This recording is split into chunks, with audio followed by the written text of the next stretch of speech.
जय गुरुदेव। दूरदर्शी आवाज मासिक पत्रिका 1 अक्टूबर 2022 पृष्ठ नंबर 20। बाबा जय गुरुदेव ने फरमाया, समय खराब कर दिया। मैंने बहुत से लोगों को देखा, यहाँ आए नाम दान लिया, भजन करते रहे, आते जाते रहे, घर में झगड़ा झंझट हो गया तो सब छोड़कर चले गए और भजन छूट गया। 10 बरस बीते, किसी को 15 बरस बीते, फिर लौट कर आए कि महाराज बहुत बड़ी गलती हो गई।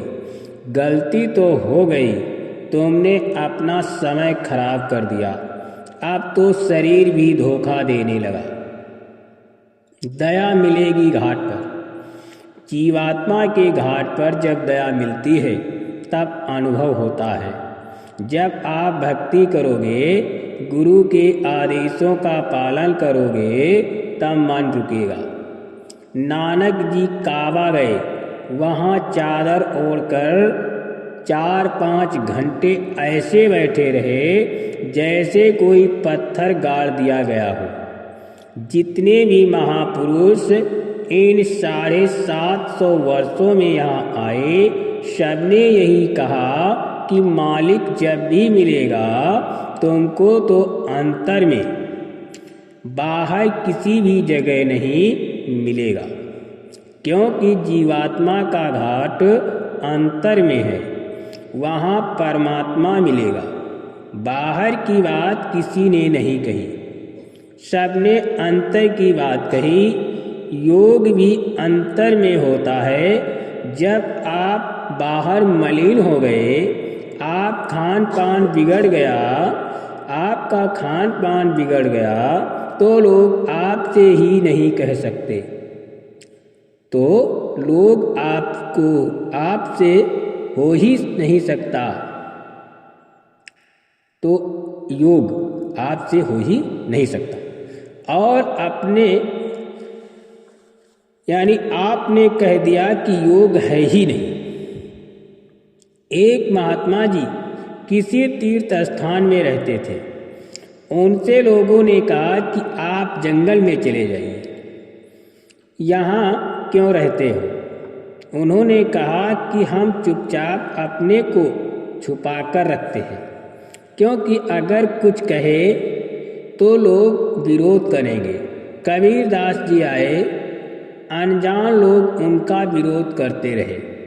महापुरुष जब जब आए, काम उन्होंने बहुत किया, पर नासमझ लोगों ने उनसे झगड़ा भी बहुत किया। इसीलिए जितना काम होना चाहिए जीवों का उतना नहीं हुआ। नाम की डोरी लटक रही है। परमात्मा जीते जी मिल सकता है, वो मरने के बाद नहीं मिलता।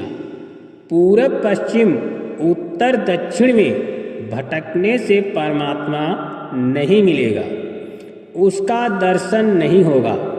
उसके पास जाने का रास्ता इसी मानव मंदिर से जाता है। दोनों आँखों के बीच में घाट है, जहाँ पर नाम की शब्द की डोरी लटक रही है। इस डोरी को कौन पकड़ाएगा? जिसने गुरु से रास्ता लेकर खुद अपनी जीवात्मा को जगा लिया हो। जो अपनी जीवात्मा को जगा चुका हो, वही डोरी नाम की पकड़ा सकता है। नाम की डोरी पकड़कर जब जीवात्मा गगन मंडल में चढ़ेगी, तब प्रभु का दर्शन दीदार करेगी। पहले साधना की क्रियाएं कठिन थीं। नाम का शब्द का रास्ता पहले खुला नहीं था।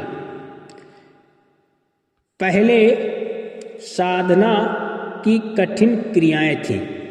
अब उन कठिन क्रियाओं को करने से जीवात्मा को कुछ नहीं मिलेगा।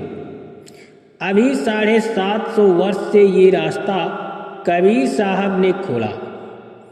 उसके बाद बहुत संतों का बहुत आना हुआ। नानक जी, गोस्वामी जी, पलटू जगजीवन, भीखा, चरणदास, सहजोबाई, मीराबाई, अनेक संतों ने जीवों को जगाने में कठिन मेहनत की। उन्होंने बहुत तरह तरह से जीवात्माओं को समझाया, लेकिन जीव ऐसे हैं कि जो उनके हित की बातों को मानने में कतराते हैं और उसी में स्वयं का नुकसान कर डालते हैं।